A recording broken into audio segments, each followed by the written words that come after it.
시편 47편은 고대 하나님 백성에게 어떤 의미였을까요? 우선 시편 47편은 하나님을 높여드리는 찬송시입니다. 또한 장차 오실 메시아를 기다리며 왕으로 오실 메시아의 통치가 시작되는 왕의 즉위식을 소망하는 기도로 즉위시로 생각할 수도 있습니다. 또한 짧은 시 속에는 하나님께 대한 찬양의 요청과 찬양의 이유를 말하는 교육적인 의미도 있습니다. 이같이 여러 의미를 담고 있는 시편 47편은 고대 이스라엘의 신년 축제인 3대 절기의 제의적인 목적을 위해 사용되어졌습니다. 고대 이스라엘 백성들의 신년은 6월절, 초막절, 수장절로 불리는 절기의 축제로부터 시작됩니다. 고대 이스라엘 백성들이 말하는 신년은 지금의 태양력인 그레고리 역으로 말하면 7월 1일에 해당합니다. 날짜는 다르지만 신년이라는 새로운 시간을 맞이하는 것은 지금과 같습니다. 그래서 저는 시편 47편을 하나님께 자기의 운명을 걸고 살아가는 참된 신앙이니 신년을 맞이하며 하나님께 대한 자신의 마음과 느낌을 표현한 시라고 생각합니다. 본문 내용을 살펴보면 백성들은 신년의 축제 속에서 말씀과 약속을 이루어가시는 하나님의 왕권을 찬양하며 송축합니다.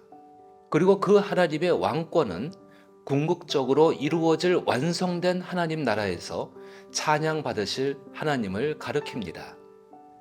시편 47편은 아직 완성되지 않았지만 이미 시작되었고 계속되는 하나님의 통치, 즉 하나님의 왕권을 바라보고 있는 시입니다. 이는 고대 이스라엘에서 새해를 맞이할 때 하나님의 통치를 기리고 인정하는 의식을 반영하고 있죠.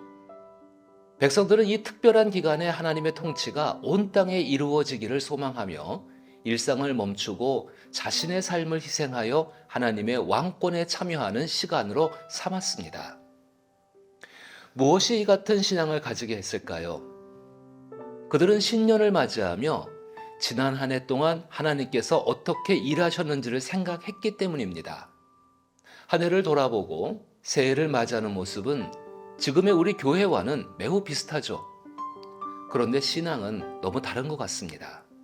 지금의 종교인들이 생각하는 것은 하나님의 이름을 가지고 자신이 얼마를 이루었는가 혹은 이루지 못한 것은 무엇인가, 조금 더 고상해 보이는 모습은 지난 시간 얼마나 죄를 지었는가, 죄를 기억하고 자아 비판하는 것이지요. 정작 중요한 것은 기억하지 않습니다. 한 해가 지나고 새해를 맞이해도 하나님의 주권은 변함이 없고 함께 살아가는 사람도 여전히 함께 있다는 것입니다. 물론 고대 이스라엘 백성들의 신앙이 모두 옳은 것은 아닙니다. 그들은 단지 자신의 삶을 통해 하나님이 어떤 분인지를 알아가고 있는 사람들입니다. 그들이 알고 있는 하나님은 곧 지금 우리가 예수 그리스도를 통해 알게 된 하나님과 같습니다. 그들이 알고 우리 신앙인이 알고 있는 그 하나님은 바로 자기 인격에 성실하게 일하신다는 것입니다. 그리고 그 모습은 하나님께서 하나님의 말씀과 약속을 신실하게 이루어 가시는 모습이죠. 고대 이스라엘 백성들에게 신년은 자신이 알고 있는 하나님을 더욱 신뢰하기 위해 말씀을 따라 그 하나님의 말씀을 실천하는 특별한 시간이었습니다. 신년이 된다고 해서 삶의 환경이 급격하게 변하지도 않습니다. 예를 들면 이스라엘 백성은 새해에도 전쟁을 해야 합니다. 전쟁은 힘들고 어려운 일이며 언제 어떻게 될지 모르는 안전을 보장받을 수 없는 불확실한 것 속에 자신과 함께하는 사람들이 살아남기 위해 투쟁하는 일입니다. 이들은 새해에도 불확실성을 짊어지고 살아가야 했습니다. 그러나 시편 47편은 이스라엘이 감당해야 하는 전쟁이 하나님의 약속을 이루기 위한 과정임을 알게 합니다. 그리고 하나님은 그 전쟁에 함께 하시고 승리하게 하실 것을 말씀하셨습니다. 결국 이것은 모든 만민이 하나님께 예배하도록 하시는 날을 하나님께서 만드시겠다는 약속이었죠. 하나님께서 말씀하시고 약속하신 4절의 기업, 즉 가나안 땅을 차지하는 일과 야곱의 영화를 이루기 위해 군사적인 행위로 만민을 굴복하게 하십니다. 그리고 5절에서 8절을 통해 이미 시작된 하나님의 정복 전쟁으로 인해 보좌에 오르시는 하나님과 백성된 사람들의 행렬을 보게 하십니다. 이것은 다윗의 시대에 잠깐 있었던 모습이지만 하나님께서 이스라엘과 함께 만들어 가기를 원하신 모습이며 궁극적으로는 세상을 이기신 주 예수 그리스도와 그의 사랑하는 사람들과 함께 이룰 영광의 행렬을 의미합니다. 그 자리는 시편 47편에서 말하는 것처럼 영원히 하나님의 왕권이 인정받는 자리입니다. 결국 하나님의 백성들이 신년의 축제 속에서 바라보고 찬양한 것은 하나님의 말씀과 약속을 이루어 가시는 살아계신 하나님입니다.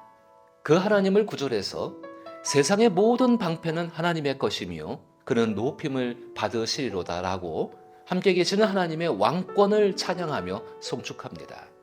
이스라엘 백성들은 무엇을 위해 시편 47편을 왜 신년에 하나님이신 왕의 즉위를 찬양하는 마음을 왜 새롭게 했을까요? 그리고 오늘의 교회와 신앙인에게는 어떤 의미가 있을까를 생각해 보십시오. 우리가 신년에 가장 많이 듣게 되는 메시지는 축복의 메시지일 것입니다. 물론 지난해보다 맞이하는 한 해가 더 나은 삶이 되기를 바라는 건 마땅한 일입니다. 그런데 우상을 섬기는 종교에서 하는 것처럼 기복적인 행위는 하나님 앞에 죄가 됩니다. 하나님은 감정이 없는 인형이 아니십니다. 그리스도인들의 마음에 살아계신 왕으로 좌정하신 분이십니다. 나의 마음과 나의 삶의 왕이시며 하나님이신 예수 그리스도는 장차 나를 데리고 약속하신 대로 나와 함께 왕자에 오르실 것입니다. 새로운 한 해는 영광스러운 날에 한 걸음 가까이 가는 해입니다. 나의 왕 예수께서 모든 만국과 만민으로부터 왕으로 경배받으시는 그날에 대한 기대감을 새롭게 하십시오. 그날에 이를 때까지 하나님은 나의 방패가 되셔서 나의 삶을 통해 높임을 받으십니다. 그 복된 삶을 살아갈 수 있기를 나사렛 예수 이름으로 축복합니다.